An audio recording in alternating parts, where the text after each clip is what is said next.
Aloha ekala ekala. Eola ma ekala. Ika honuane.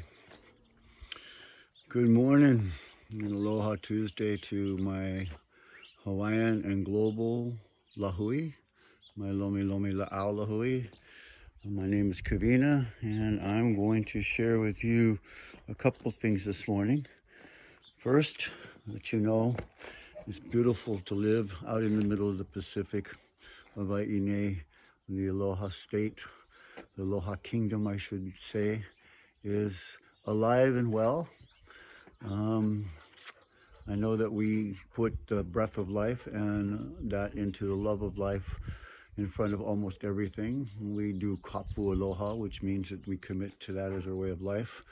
So I did that many years ago on arriving here, unbeknownst to me that now it would be the way that we are going to go into our future living as kia'i. And as a kia'i, I will ask you to just know that I am kama'aina, and I've been hanai'd into the islands since 1997 and met many and very fortunate to say kupuna, kumu along the way. Now I've reached an age where it reflects that time of my life. And so this morning I want to share with you what I woke up with. I woke up with Kale Aloha, ina kupuna, ina keiki. And the circle of love are the keiki. And for me, this also translates into who I am as an adult and how I can participate in sharing and teaching and supporting the keiki for generations to come. And it's simply eo ua koe ke kuleana ona kanaka. And I have a translation for that. For those who are unfamiliar with Hawaiian, I'll say it again a little slower. Ua koe ke kuleana ona kanaka. And that was a saying from the queen before she was forced to hand over the kingdom. And it means that I reserve the cultural and traditional rights of my native tenants. And for me, that meant that all of us are in responsibility, if we're living here, in responsibility in some form to honor this request of the Queen until the kingdom returns to full Hawaiian guidance, full Hawaiian culture, full Hawaiian sacredness. Kuki Aimana.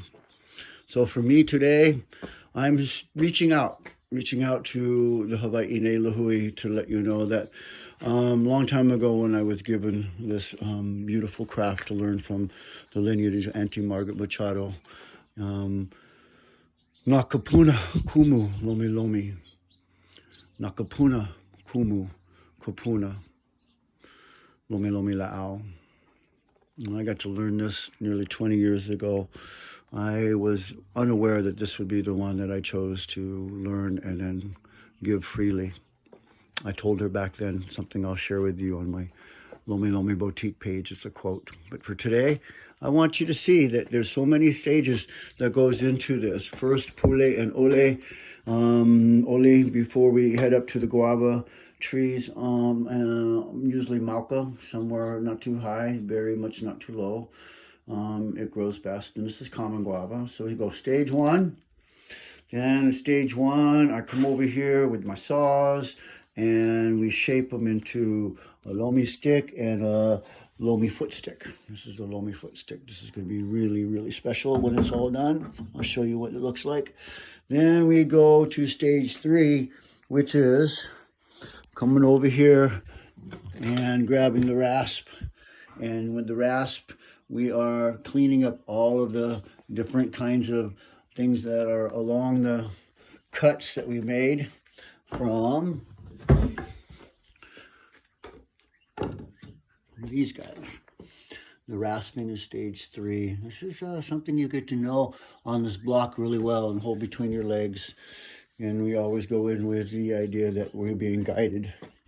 Stage four, after we rasp, is what I have going on right next to you on this beautiful Lomi stick that's going to be crafted.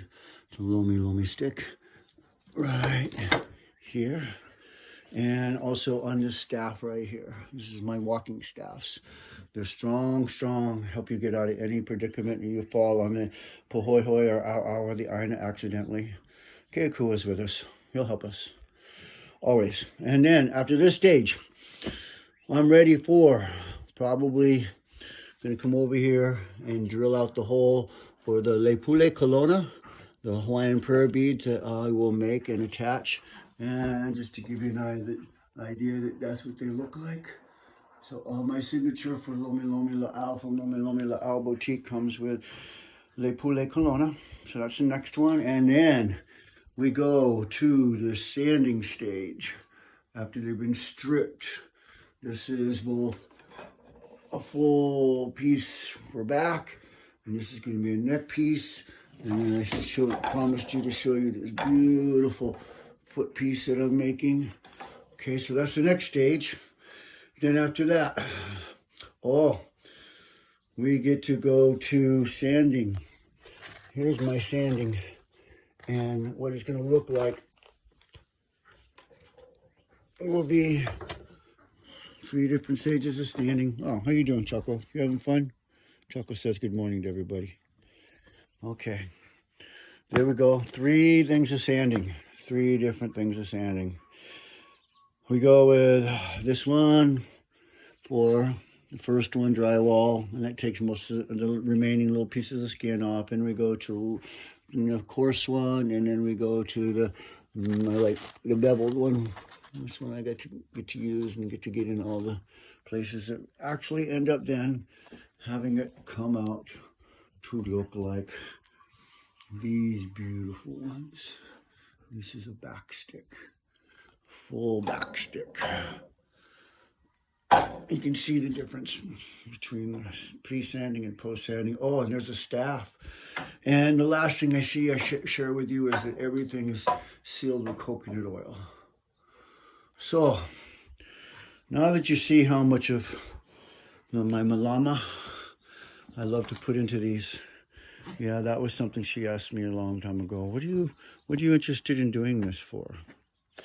And I think I came up with the answer, something along these lines, is that I know someone is caring for me in teaching me this.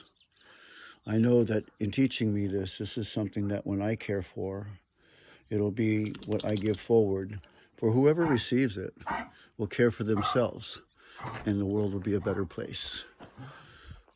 The keiki are important to me. The kupuna are important to me. The sacred sites of Hawaii, they're dear to me. They're worth dedicating my life to. So, my name's Kavina. You can get a hold of me on Facebook. I will come and teach this at your school. I will do my best to bring all the plugs and the tools. I want to pass this to the keiki. That's Uncle Bob back there. I want to pass this to the keiki in doing that, the legacy of Hawaii is preserved, and I will sail with those knowings and sail the voyage of wherever I am to go next with Keikua's Aloha. Have a great day.